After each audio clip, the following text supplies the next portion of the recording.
The year was 2689, and Earth was a museum curated by aliens. When humanity joined the galactic Concord, it expected progress, faster than light travel, post-scarcity technologies, and integration into a broader, enlightened galactic culture. It received was revision. It's quiet at first, subtle even textbooks rewritten, museum exhibits replaced, historical footage edited with new voiceovers. The Galactic Historians' Council is composed of long-lived bureaucratic species who prided themselves on controlling the continuity of knowledge, deemed Earth's history too volatile. They cited human wars, genocides, uprisings, revolutions, and cultural contradictions as evidence of cognitive instability. The Terran record, they declared, must be harmonized for long-term integration. That was their word for it. Harmonized, they called it education reform. But to Earth's thinkers, it was memory theft. Soon, the changes accelerated. Entire libraries were shut down, replaced with sleek galactic knowledge centers that told a sterilized version of Earth's past. No wars, no hunger, no revolutions. Heroes became anomalies. Villains were erased entirely. Martin Luther King Jr. became a diplomatic liaison. The Apollo missions were described as early interstellar curiosity trials, the horrors of World War II. Labeled a dispute between regional authorities over resource allocation, and the worst part, many humans believed it. Children grew up never hearing about Earth's struggles. Teenagers memorized dates that had been fabricated. Adults adjusted, distracted by the luxuries of alien tech and off-world jobs. The past faded like a dream, replaced by the galactic standard curriculum. But not everyone forgot. Hidden beneath the digital surface, in bunkers sealed off from the planetary data stream, humanity's real story lived on. These were the remnants of a group known simply as the Archivists. Formed in the early days of the Concord, they had seen the warning signs, the quiet erasure of old truths, the intentional mislabeling of human complexity as cultural instability. In the shadows, they preserved what they could. Ancient books in physical form, fossilized. Hard drives buried beneath kilometers of Earth, optical data crystals encoded with neural locks. Some risked their lives sneaking into old, restricted libraries to steal back fragments of what had once been public knowledge. And at the center of it all was Mara Keene, the daughter of an exiled professor and a digital linguist. Mara had been raised on both lies and truth. In the daytime, she aced her galactic exams, reciting alien-approved versions of Earth's past. At night, she sat in candlelit basements, listening to contraband audio recordings of Carl Sagan, George Carlin, Angela Davis, and the chaotic beauty of old Terran debates. She read first-hand accounts of revolutions, humans who refused to bow even when the cost was everything. She came to understand a simple truth. The aliens hadn't rewritten history to help humanity, they'd done it to control them. Erasing Earth's struggles, they had neutered its spirit. A species that had once fought for freedom, for truth, for identity was now docile, agreeable, easy to manage, without its past. Earth no longer had a future worth fighting for. Mara couldn't accept that. By her early 20s, she'd joined the underground network of the Archivists. She became a smuggler of memories, a courier of banned ideas. Using buried satellites and encrypted drones, she helped transmit fragments of real human history to those willing to question the official version. A poem here, a video there, a whisper. Her code name was Ashiza, reference to the books that had once been burned and the phoenix she hoped Earth could become. But even Mara knew, preserving wasn't enough. Truth had to be seen. Not just by Earth, but by the entire galaxy. The other species of the Concord had also had their histories rewritten. There were Whisperzelian resistance groups who remembered legends that had been erased. Freedom fighters turned into myth. Mara wanted to light the spark. Not just to recover Earth's past, but to weaponize it. Because history wasn't just a record of what happened. It was a declaration of who you are. And the aliens had made one critical mistake. They assumed humans could be reprogrammed like machines. But humanity had always written its greatest stories in chaos, blood, and rebellion. And now it was time to write one more.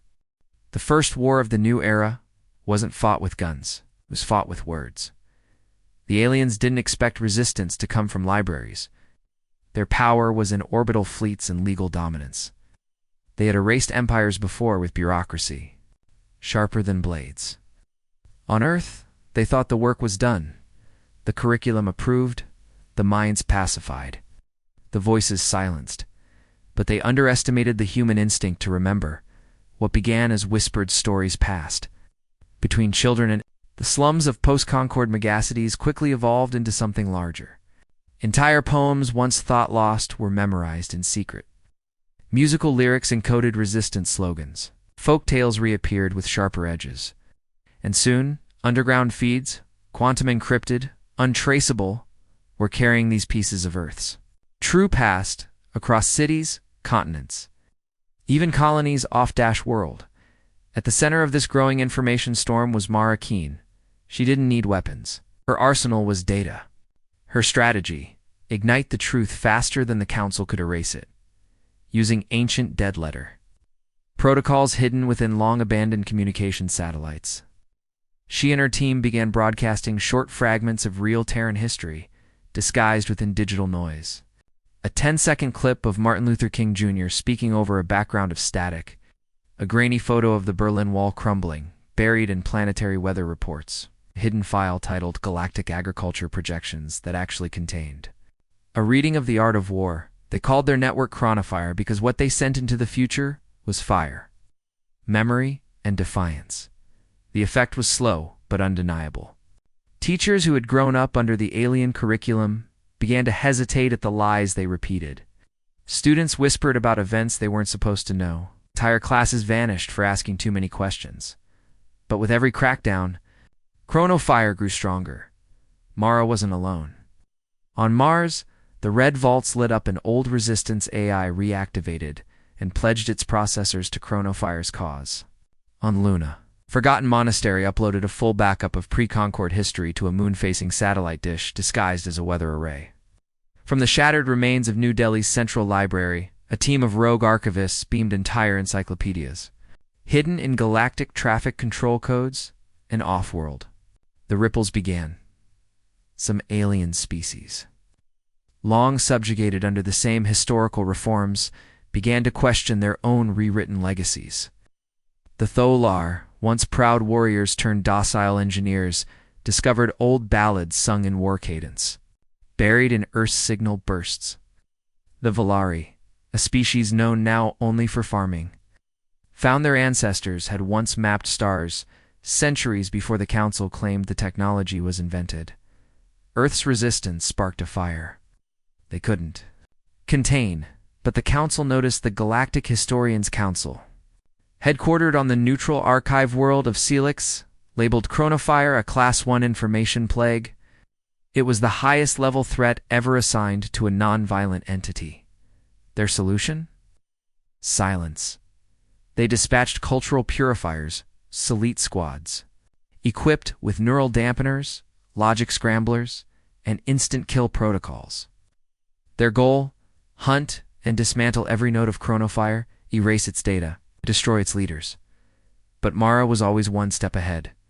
The purifiers stormed an old Earth-based node in the ruins of Progenly to find it filled with decoys and digital loops. They traced a signal to the rings of Saturn, discovering a stealth server that detonated upon boarding, scattering encrypted files across the Jovian moons.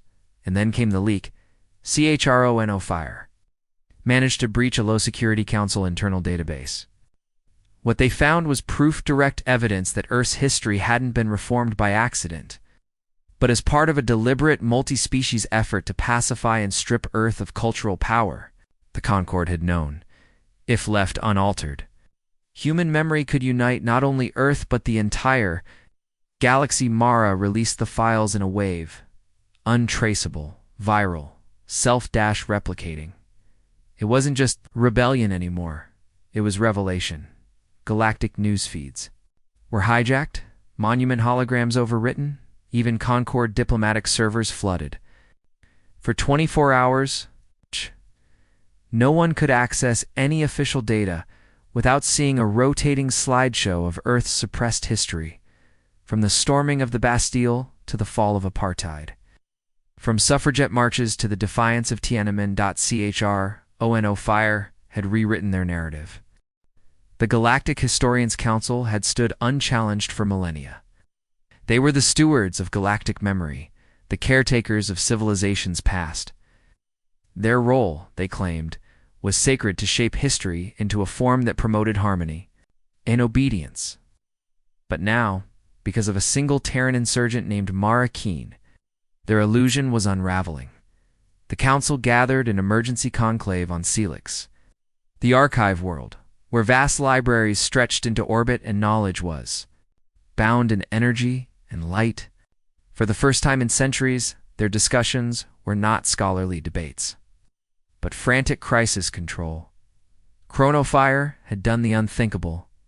Their leak dubbed the Scream. By media outlets had spread across thousands of systems. The data flood could not be stopped. Even worlds without direct contact with Earth had been infected by the viral stream of forgotten truths, encrypted within news networks, embedded in commerce software, smuggled in innocuous files. Earth's real history was now public domain. Entire species were questioning their own stories. The Valari demanded an explanation for why their astronomical records were missing over 1,000 years of data. The Kothari discovered their ancestors had resisted the Council's integration with violent protests but had been rebranded as early collaborators. Even the Tizan Collective, the most loyal race to the Council, found signs that their religious texts had been altered to favor the Council's messaging. For the first time, history itself had become a battleground.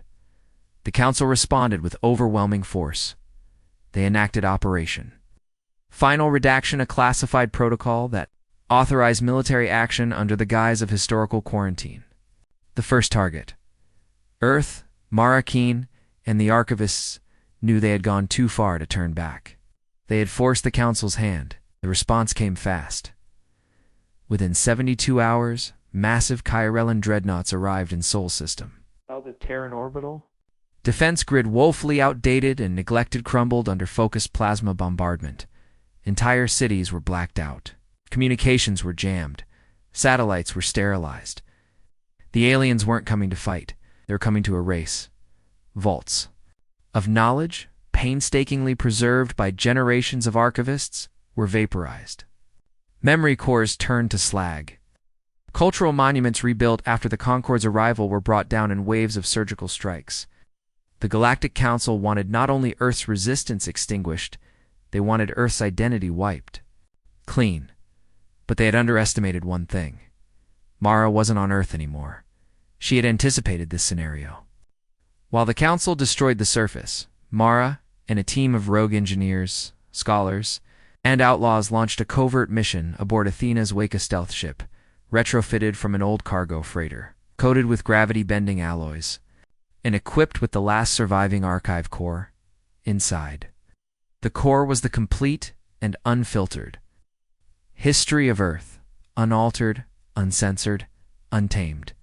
It contained everything from the earliest cave paintings to classified 22nd century war logs. It wasn't just history. It was humanity's soul, encoded in data. Their goal? Deliver it directly to the Galactic Council core world and upload it into the Council's own archival array. If they succeeded, billions across the galaxy would have undeniable access to Earth's story. The Council wouldn't be able to spin it, contain it, or delete it. Not anymore, while Earth burned. Athena's Wake slipped through gravitational shadows and micro-wormholes, evading detection. Every system they passed was a gamble. Every scan risked discovery. But Mara pressed on, her expression grim and focused. From within the ship's dimly lit central hub, she stared at a flickering holomap of Earth. Red flashes indicated the destruction of major archive vaults. She recognized some of them places she'd grown up hearing about or even helped defend. She didn't cry. There was no time for mourning. There was only the mission. Meanwhile, the galaxy trembled. Alien worlds began broadcasting protests. On Denkar, Students rioted after discovering their cultural epics had been rewritten to erase ancient rebellions. On Kirellin Prime, historians resigned en masse, ashamed of what they had helped conceal. On dozens of frontier planets, council monuments were toppled, some by humans, others by former loyalist species, now questioning their own histories. And still, Mara flew onward. She knew the journey would end one of two ways, with her ship reduced to space dust, or with the truth unleashed across the stars. Either way, she would finish what the Council had started. Because no matter how powerful the aliens thought themselves, no empire, no matter how vast, could rewrite a story that refused to be forgotten, and humanity was about to write the ending. No human had ever stepped foot on Council core world, a megastructure built within a hollowed asteroid at the center of the galactic concord. It was a place of solemnity and secrecy, where knowledge was supposedly preserved in its purest, most harmonized form, surrounded by a lattice of security satellites, shielded by quantum encryption fields, and enforced by a network of Kirellin sentinels. It was a fortress no rebel could dream of penetrating. And yet, Mara Keen did. Athena's wake, masked in dark matter resonance and running silent, had threaded the impossible. Years of planning, stolen alien tech, and support from sympathetic insiders had all paid off. By the time the Council detected her ship, it was already inside the station's docking ring. They scrambled response units. They were too late. Mara stepped out onto the Elsa Central Dais, the heart of its power, where leaders of 1,000 species convened beneath a crystalline dome suspended over a swirling quantum archive. She wore no armor, carried no weapons. Just the data core slung over her shoulder, connected by a spinal link to her neural implant. Her presence alone caused pandemonium. Guards rushed forward. Delegates shouted, demanded her arrest. Security drones hovered, lasers trained on her chest. But Mara wasn't there to fight. She was there to speak. Her voice echoed through the chamber, amplified not by her implant, but by the Council's own internal systems, which had been hijacked moments earlier by embedded viral code from Athena's wake. My name is Mara Keen. I am Terran. I bring with me the truth you tried to destroy. The room froze. Even the guards halted. Their command systems blinked with error codes chronifiers. Malware had locked their weapons. Then the broadcast began, first in the core world, and across the Council-linked systems. Then to every planetary feed, every educational terminal, every news network in the Concord. The virus Mara had deployed wasn't just a data dump. It was an immersion, a real-time stream of humanity's full, unaltered history, translated into every known galactic language and encoded into light, sound, and emotion. It played like memory itself. Images filled the minds of billions. Children in rags building rockets with bare hands. Women standing before tanks with defiance in their eyes. Bloodied flags raised atop ruined cities. Speeches that cracked open the soul. Songs sung by soldiers on distant worlds. Laughs and screams. Joy and horror. To open fire. It was all there, the beauty and brutality of what it meant to be human. The Council tried to cut the feed. Their systems refused. They tried to isolate. Core Worlds Network. Firewalls collapsed. The truth had been bound too tightly, held back for too long. Now it surged forward like a tidal wave. Alien species watched in stunned silence as Earth's raw, unfiltered history rewrote everything they thought they knew. On Valari Prime, scholars wept openly. On Kothar Ix, a silent vigil formed around. Statues of rewritten heroes now remembered anew. Even some council delegates removed their ceremonial robes and stepped down from their seats, realizing their hands were stained with centuries of silent complicity, and standing alone, framed by the projected stories of her ancestors, Mara said only this: history is not your weapon. It is not your tool. It is our voice. You tried to erase ours. So now, we share it with everyone. Security finally reached her. They tackled her. Neural stun bolts snapping against her spine. The transmission flickered, but it didn't stop. As her consciousness faded, Mara smiled. She had already won. The archive core she carried was not the only one. Dozens more had been seeded across council space. The truth was everywhere now, living in satellites, drones, backdoors impossible to erase. By the time the council managed to deactivate the central feed, it was irrelevant. Entire civilizations had downloaded humanity's full record. Millions were already duplicating and spreading it. Teachers were resigning from Concord schools. Soldiers were laying down their weapons. The galaxy had seen the truth and could not forget. In her final moments of awareness, Mara heard the one sound she'd never expected. Applause, a ripple from the council floor. Delegates from conquered species. Aliens who had remembered fragments of their own stolen legacies. A slow rising roar of hands, claws, fins, and feelers all clapping in unison. The guards froze. The broadcast cameras, still running, captured it all. Mara's body went limp, but her message had already crossed light years. And in that silence, a single phrase began circulating across every known system. They rewrote history, but humans penned the final chapter. Mara Keen was gone. Her body was never recovered from the council's custody. Officially, she died in a holding cell deep within Core World's internal security wing. No ceremony, no records, no memorial. Council tried to erase her the same way they'd erased Earth's history quietly, clinically. But the galaxy remembered. The moment her broadcast ended, something changed across the stars. Not a revolution of swords or guns, but of awareness. Species that had long submitted to the Council's version of the past began uncovering their own buried truths. On Zernok 4, temples long shuttered were reopened. On the ocean world of Delion, oral traditions once banned resurfaced in public rituals. Even the rigid caste world of VR and Tel saw uprisings sparked by forgotten legends. Now confirmed by Earth's leaked historical records, Mara's transmission, known as the Truth Wave, became the most replicated broadcast in galactic history. Every attempt to censor it only amplified its reach. The file existed everywhere now, embedded in old ship logs, uploaded into children's toys, etched into nano-libraries aboard refugee fleets. Earth's story had become a seed, and it took root in minds that had long yearned to know what had been taken from them. The Council fractured at first. Cracks formed between the member species. Accusations of manipulation. Protests turned into riots. Member worlds suspended their funding of the Concord's central apparatus. Then came the resignations, over 100 delegates stepping down publicly, citing moral objections and historical deception. The Kirillin Authority, which had once ruled over enforcement, collapsed entirely within 3 months. Its fleets dismantled from within by soldiers raised on sanitized lies. Without control of the narrative, the Council lost its grip on power, and, in the vacuum, something unexpected emerged. A new movement. Not bound by species or class, formed under a singular banner, the right to remember. At its heart were former archivists, alien scholars, defectors from Concord academies, and millions who had been touched by Mara's words. They weren't interested in conquest or control.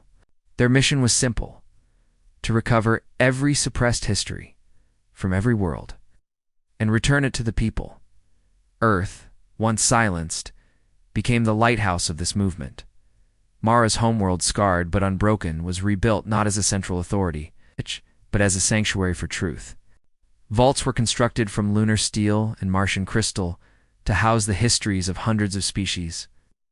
Earth's surviving historians worked hand in hand with alien scribes to piece together lost legacies, reconciled conflicting memories, and preserve the fragile integrity of unfiltered truth.